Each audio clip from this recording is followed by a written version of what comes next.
motivate, inspire, uplift, bring out the good, the great out of each and every one of us. It's not about me. Nope, it's not about you, but it's about all of us growing together, supporting one another, lifting one another up, being that shoulder to lean on, that hand to hold. We're in the midst of trouble, happiness, sad, all of it together. But you know what? But most of all, the number one key is keeping God in the forefront of our minds. So I'm here with your sister and your friend, Crystal Cross, with Mervin and Mayo. What's up? Hey, how's it going, Miss Cross? Honor to meet you. Honor to meet you. Yes, finally meeting you too. I've heard so much about you. I've heard, listen, your singing is amazing, just wonderful. Thank you so much. I certainly appreciate it. So welcome to the Morning Jam. The Morning Jam is a platform for positive influencers, motivators, positive speakers, you know, minister, all of it. I do it all. So just welcome, welcome. I'm glad to have you here. Good to be here. So let's get started here. So let's let the people know here on the Morning Jam who Mervin Mayo is. Well, I'm a Richmond police officer. 15 years, 16 years. I got 4 more years and I'm retiring. I'm a minister of music at Truth Ministries. Truth, well, not Truth Ministry Baptist. Truth Ministries. RVA. I've been the Truth Minister of Music for the past 2 years, and I love to sing. I love to praise the Lord, and that's just about it, really. That's about it. So, so Mervin, when you started singing, so where did it all begin in the singing business? Well, you know what? I actually used to rap. I used to rap back in the day. Oh, wow. And yeah, and we did a song. I forgot the name of the song, but anyway, so my manager needed a hook. He was trying to find somebody to sing a hook on the song. So I was like, man, I can sing the hook. He was like, no, I need somebody that can really sing it. So I was like, well, let me try it. And then I sung it. And from that day forward, he was like, so you're no longer going to be rapping. You're going to be singing from now on. And that's how the singing started. And I used to sing R&B. But then I started singing at 31st Street Baptist Church, 4th Baptist Church, and the children's choir. I think I was like 10 or 11 at the time. And then my passion for singing gospel just developed from that point on. I still rap once in a while when the kids in the house and ask me to bust a rap, I bust it. I sound like crap, but hey, I'm still rapping. Listen, you sound like me with my son. I'm like, hey, I can spit a little. I call mine spit, so I can spit just a little bit for you. He's like, Mom, please don't do it. You don't do it right. Yeah. I love to embarrass my girls. I rap in front of all their friends, and they turn blood red. They be so tickled.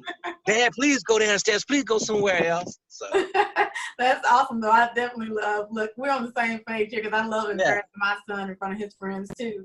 Just being a little silly in front of them. Right. So that's about it. Yeah. So we definitely have a little bit in common. Like you said, you grew up singing at a young age. I definitely grew up singing and ministering as a young age. Probably starting at the age of 2. I'm number 11 out of 12. It's 12 of us, 7 girls and 5 boys. Yeah. That's awesome though. They don't do that no more, so that's awesome. Absolutely not. So do you have siblings at all? Yeah, I have an older brother, a younger sister, and a younger brother. So do you guys all sing? No, not at all. With my dad, he just passed back last February. He actually sings really good. He sounds like one of the Whisperers. My dad could really sing. Now he never sung in a group or he never sung in church. He just singing around the house, but he was awesome. And my son, I got a 23-year-old son. He sings, but he sings so soft. He think he's Chris Brown. You know, he likes singing soft and pretty for the girls. I'm like, well, you got to sing for the Lord. He said, I ain't there yet, Dad. I'm like, okay. That is funny. That is funny. See, my son, he sings too, but he only sings like on the quiet side as well, like your son. He don't sing for the girls though. He kind of right. Quiet side at home singing. Right. Gotcha. So how long have you been in ministry? Because I know that are you a minister as well? Yeah, I'm a minister too. I'm actually a licensed ordained pastor minister, licensed ordained minister. I preach at our Truth Ministries. Maybe I used to preach twice a month, but since COVID, the pastor Anthony Franklin, he's been doing all the preaching because it's strictly on virtual, and I need some type of audience to feed me. You know what I'm saying? Because I'm new to it, so I need all the help I can get. So, but yeah, I'm a licensed ordained minister. So how long have you been licensed? I've been licensed maybe over a year, maybe a year and a half, something like that now. Well, congratulations. Thank you. I appreciate that. But I've been ministering for a long time. I used to play, I played piano and organ at several different churches, but this particular, actually, I had stopped going to church, period, for about a year, except for like special engagements. But this particular church, my pastor Anthony Franklin, who was also a police officer, I went over there to help him out a little bit until he could find a steady piano player, and I just fell in love with the ministry. And I never left God. I just left the church, but I'm back in the full fledged now, under a different way, because I'm at Truth Ministry, so all those church games and all that, I don't play that stuff no more. We come there to praise the Lord, and that's it. Yeah. You can keep all that other stuff out of there. Absolutely, yeah, I totally understand that. So, so you talked about playing the keyboard. So, what got you into playing the keyboard? Well, I started playing the keyboards in high school. Carmen Ward was my choir teacher, and I used to stay back in the evenings. And this guy named Jonathan Lilly, you might know Harold Lilly. He's big into the music industry. His father was Jonathan Lilly's uncle. He was the piano player for the gospel choir at Armstrong. And I was like, man, I want to learn how to do that. So I would sit and watch them play a couple keys, and the ones that were easy, that was just like all C majors or something like that, I would learn to play. And then eventually one day it just kicked in. I was like, man, I could do this. And I've been playing ever since. Awesome. So you have children. So you have, is it three? Yeah, I have 3 kids. I have a 23-year-old, a 16-year-old, and a 13-year-old. Awesome. My oldest is a boy. Do they all sing? My 16-year-old, she does not sing. She can sing. She's just really shy. She's going through that little phase where she's 16 and she just, my 13-year-old, she plays drums and she can sing really good too. And then my son, he's 23, he can sing pretty good. But like I say, he wants to be Ralph Tresvant or somebody.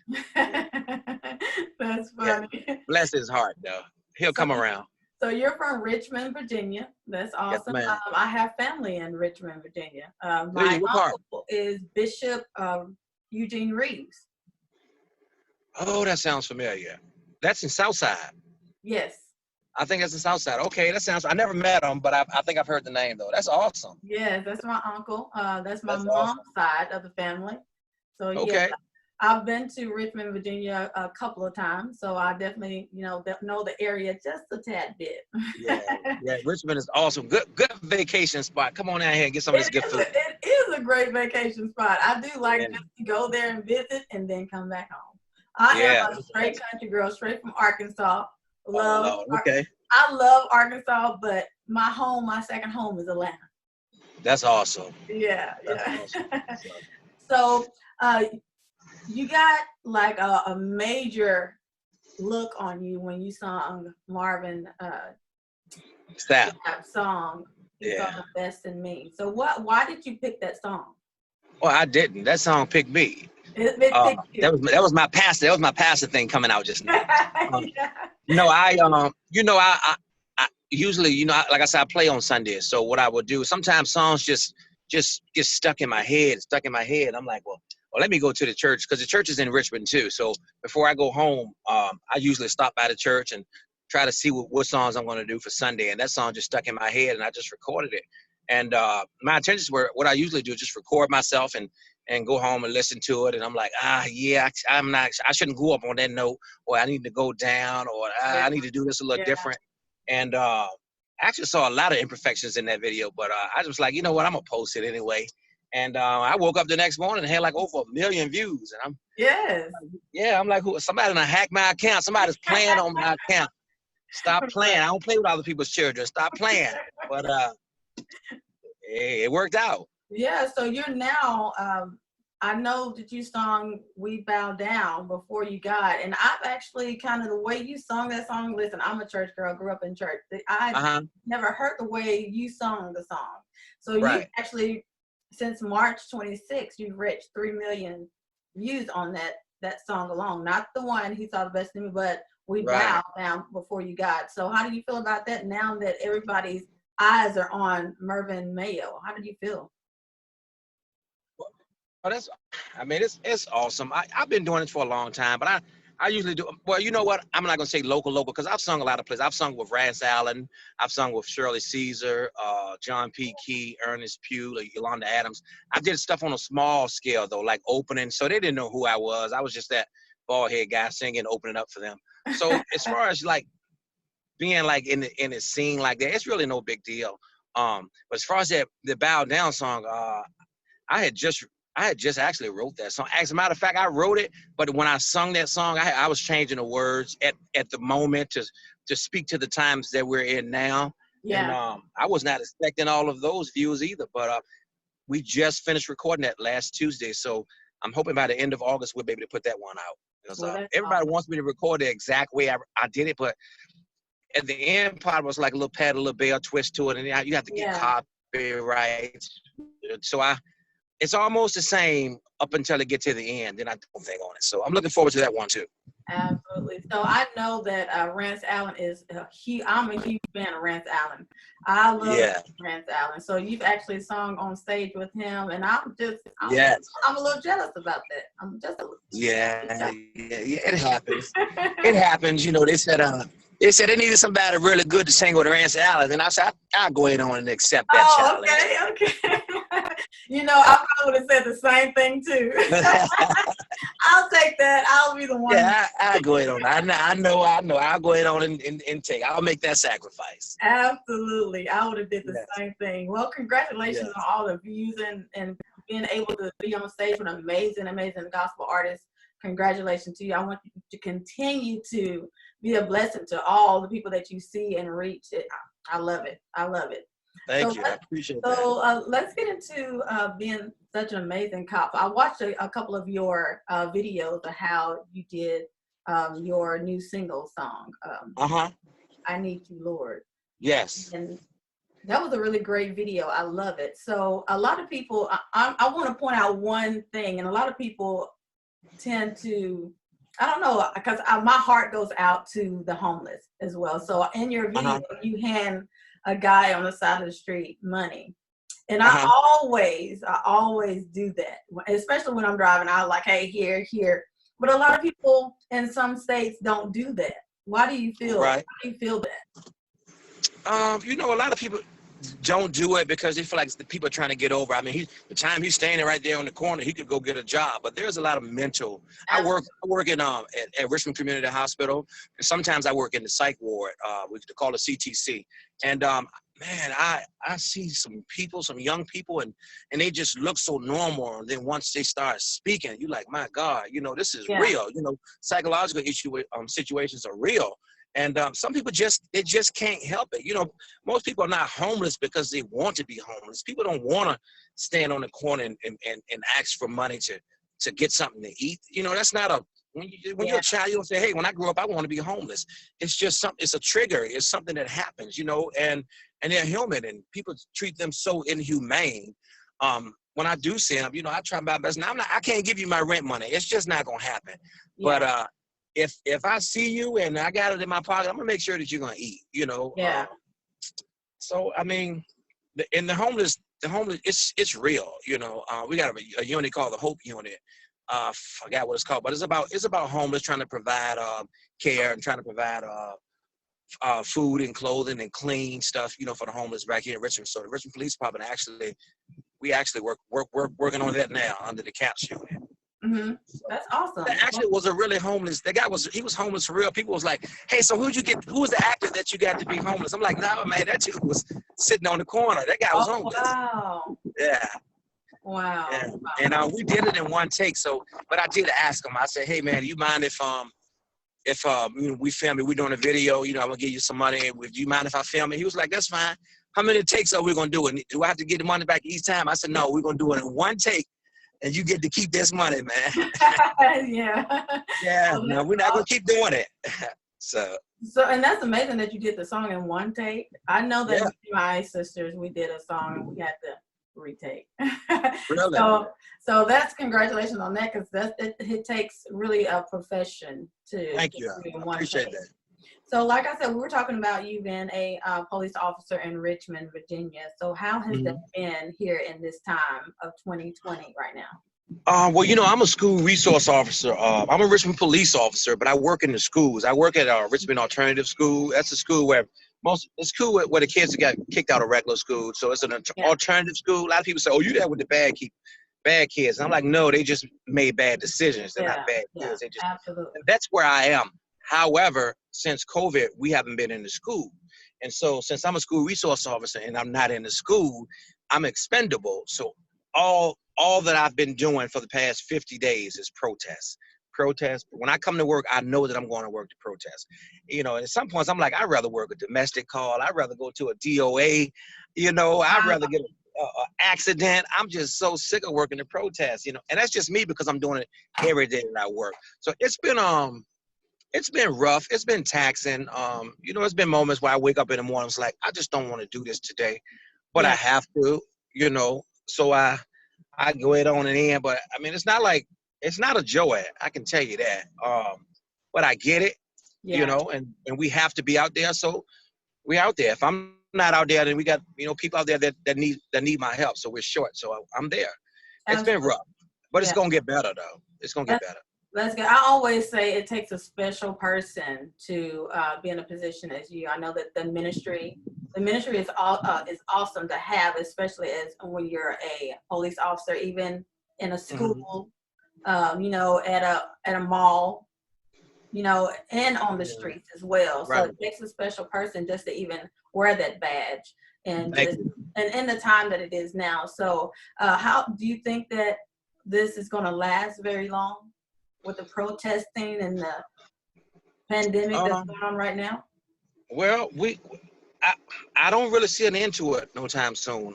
We thought this was going to end about 30 days ago, and every day is a new day. You know, you come to work and you think it's going to be nice and quiet, and before you know it, it's just like it's just everything jumps off. I I don't see an end to it anytime soon until we can come to some type of resolution. Yeah. Um, until I'm gonna move my car. Until I got the sun shining in my face. Yes. Go. I don't think we can come to is this better? Yes, that's fine. Actually, Yeah. yeah. There you go. Your signal was kind of off. Okay. Um. Yeah. I don't know. It's like I say, it's taxing, and I'm hoping it gets better. I hope we just go to work one day and they say, "Hey, everything's over. Everything worked out. We came to a conclusion."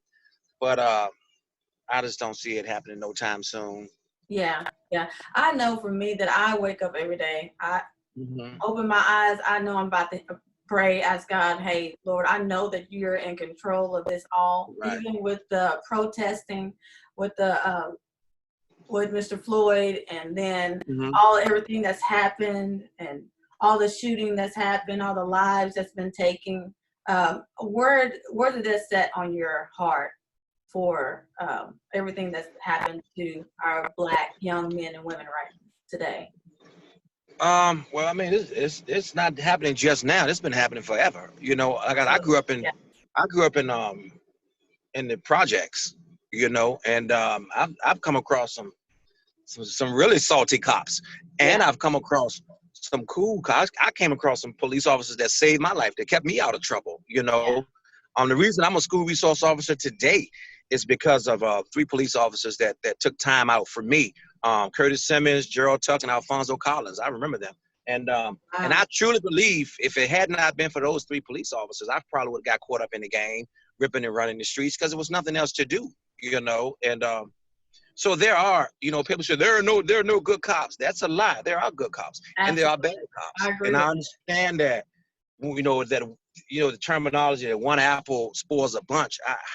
I get that, but it doesn't have to be that way. We can get that one apple and throw that one apple out of there so that we can have these good apples in here because you Absolutely. got Yeah. some really good cops. And I can testify to that. The police officer literally saved my life because the way I was coming up, I should have been dead and gone, you know. But I'm here because of God's mercy. I Yeah. tell you. That come on, preach, Pastor. Come on now. Absolutely. So Yeah. I'm on the same page with you there. And that's what I say about a lot of people that say, hey, there's a lot of white people out here that's no good. And I can attest because I live in Batesville, Arkansas, and it's Right. 95% white. And I can Right. attest that there are some good white people that's out there. Right. And there's Right. some bad. So we have to just kind of lean toward the bad ones and kind of change their heart. Kind of like, Right. and some may not want to hear, but if you still pour into their heart, it's gonna, because it's been down there. It's been taught to them to be the Right. way they are. So Right. And we see, the thing definitely is, change. you never hear about the good ones. The only thing you ever hear about is something bad that happened. You don't Yeah. hear about the police officer that ran into the house and pulled everybody out, and then he got half his arm burnt up, in the fire. You don't hear about that. You only hear about the police officer that pulled somebody out of a car because he was trying to be macho.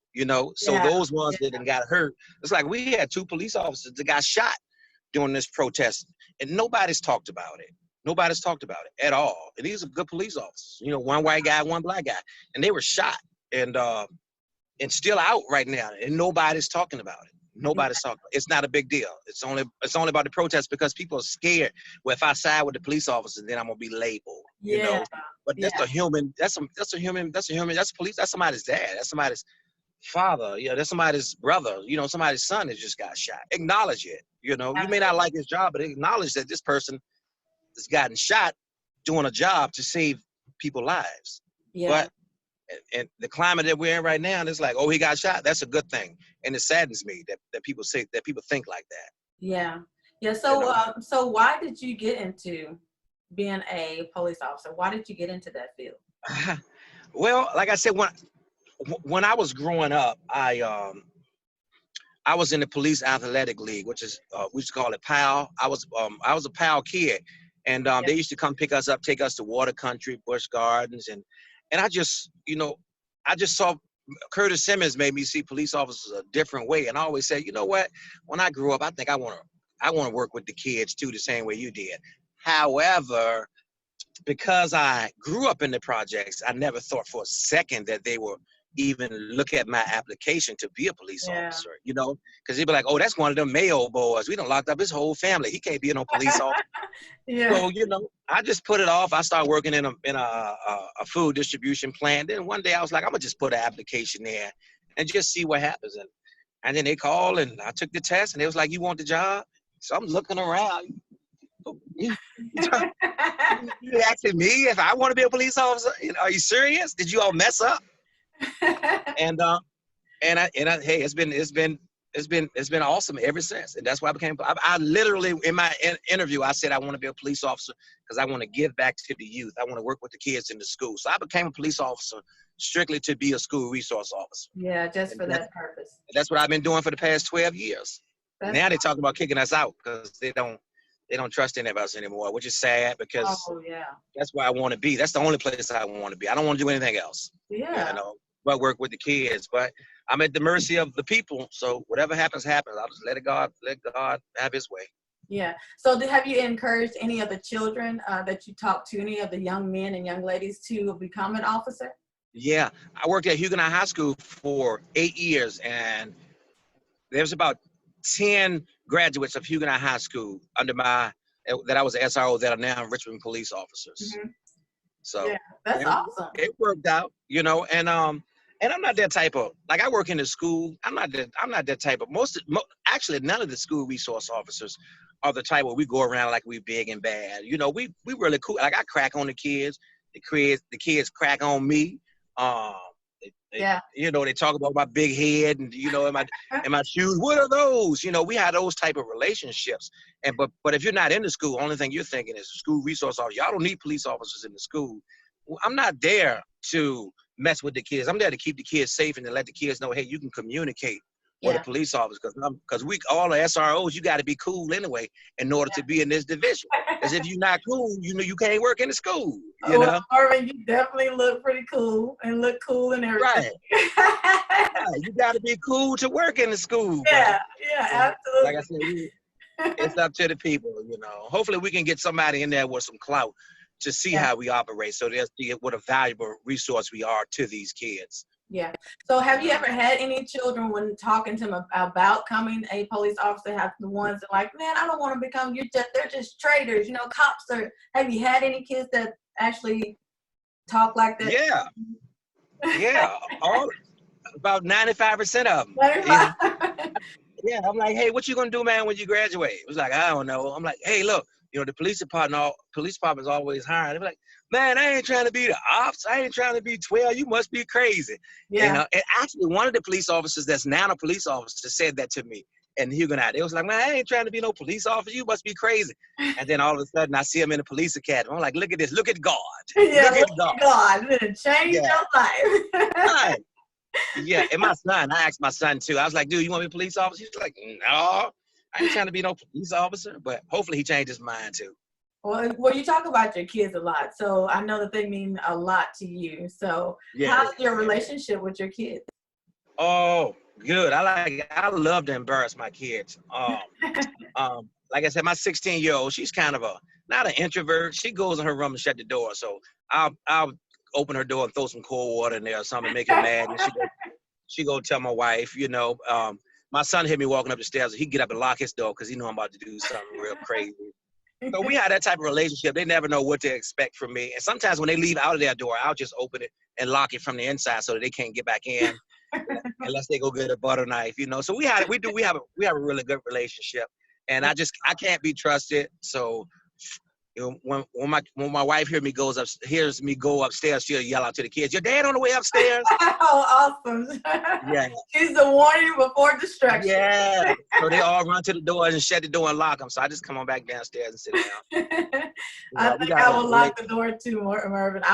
We got a great relationship. Well, that's awesome. Yeah. So I love that too. So I love parents that have the great relationship because I always wanted my 17, he's a senior now, my son to have a great relationship, not only with his father, but having a great relationship with his mom. Because, a lot of boys tend to lean to their father and talk to them about stuff. So I definitely wanted my son to be able to come to mom and say, hey, mom, about the good, the bad, and the ugly. Right. So my son talks to me about everything. I was gonna say, yeah. Is your son? Some stuff I'm like, man, I'm a little uncomfortable with this conversation, man. But but go ahead though. Go ahead, finish. That's funny. But so does he talk to his mom? If he don't talk to me, who else? No. He talks to me about it. He'll see. When he talks to me, he get down and dirty. But when he talks to her, he sugarcoat everything. So. Yeah, he sugarcoat. You know how it is. Yeah. I do. Because sometimes I feel like I'm kind of left out of things. Purposely. Like, purposely. Yeah, purposely. And that's okay. So, Mervin, I thank you so much for being here on the Morning Jam with your sister and your friend Crystal Cross. You have really, truly blessed my heart. I don't want to hold you too long because I know that it is Sunday. You want to really just be with your family and love on them as much as you can before you return back to work. So I appreciate you. Before you leave, I want you to really just encourage my Facebook family here. Just encourage them on just being who you are, a minister, a police officer, even encouraging words. Go ahead with that for me. Well, my scripture that I stand on is Philippians 4:13. That's I can do all things through Christ that strengthens me. And sometimes even with this protest, there's been times that I've really, really, really felt defeated. But I know that there's a God who sits high and looks low. So I just wait. You know what I'm saying? I just wait because I know that joy is coming in the morning. The Bible says, wait on the Lord and be of good courage. He said, they that wait shall mount up with wings as an eagle. They shall run and not get weary, and they shall walk and not faint. So I just encourage you to just wait, and just wait. He never sleeps. He never slumbers. He hears your cry. He knows your pain. He's always there, and he'll never, ever, ever put more on you than you can bear. So just stay encouraged. I do want to give a shout out to Baron Sorrell, God's Glory Music. He says whenever I do interviews, I never bring his name up. So I just want to give a shout out to my manager, Baron Sorrell, God's Glory Music. I did it. So It's gonna be the first and last time. No, he's a good guy though. Yes, he is an awesome guy because he got you on the morning jam. I appreciate that. Thank you, sir. Thank you. Crystal Cross says thank you. Yeah, blessings. He just got that New York accent. We can get rid of that New York accent. We'd be good to go. Get rid of that because we from down south, so you got to get rid of that New York accent. Absolutely, yes, yes. So, do you want to hit just a little bit of note for us before you go? Oh, let me see. I just did. I feel like going on. I just recorded this one the other day. I was sitting in the police car. I feel like going on. And although trials they may come on every hand, I feel like, look, you got me sitting in the convertible. Everybody walking past me,